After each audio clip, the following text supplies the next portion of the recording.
Hello, warriors. Look at my messy house. I'm packing for, for my trip tomorrow to Sicily. So, the theme of this video is what is your depression trying to tell you?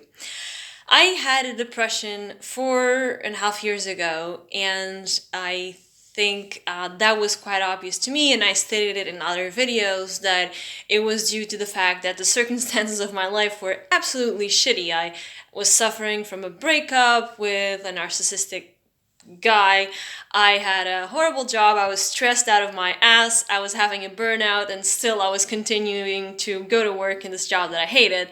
So, of course, I became depressed. So, then it was quite obvious that that depression was telling me to slow down, just slow the fuck down, just my body was just like, dude, just shut, I'm gonna shut everything down until you do something about it. So that's what happened. And then I started on this med that I took for 2 years. That was an SSRI, serotonin reuptaker.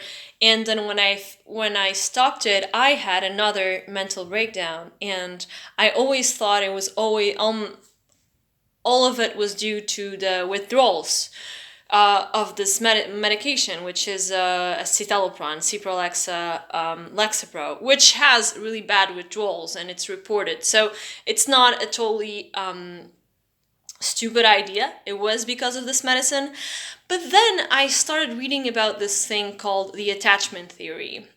And I'll do another video about it. Basically, it talks about how we create attachment to our parents in our early years, and that attachment is the kind of attachment that we're going to create with our partners later on. So the relationship we create with our partners in life are similar, we relate to them as we would to our parents, which is fucking creepy.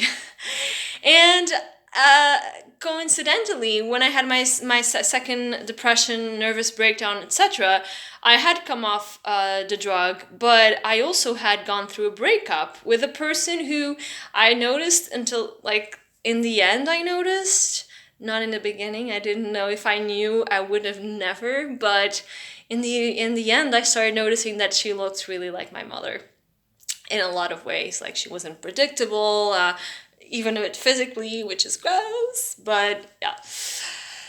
So then I had a mental breakdown, and I think that was my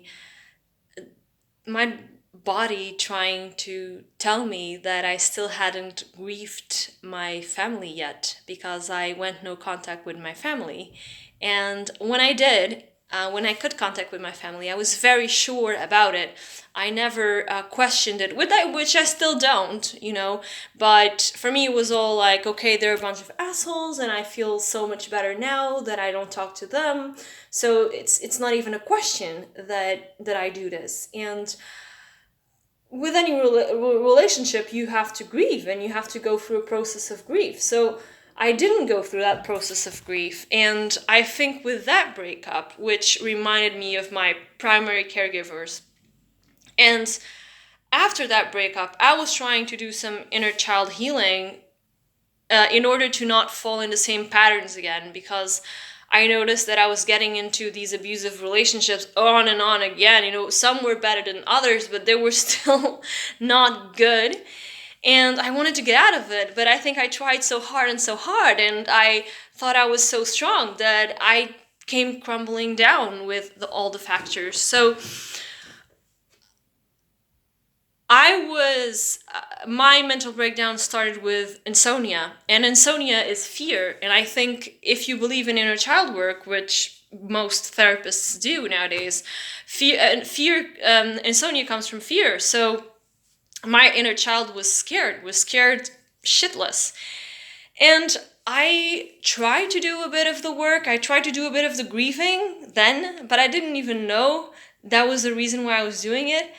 I just knew it was important for some reason, and now I understand that I never quite grieved my family, and that's what my mental breakdown was trying to tell me. So I think if you're going through a period of massive anxiety or depression or, bipolar states, like some people have mania out of the blue and they're not even bipolar. I had a mixed state and I'm not even bipolar, not that I know of, at least.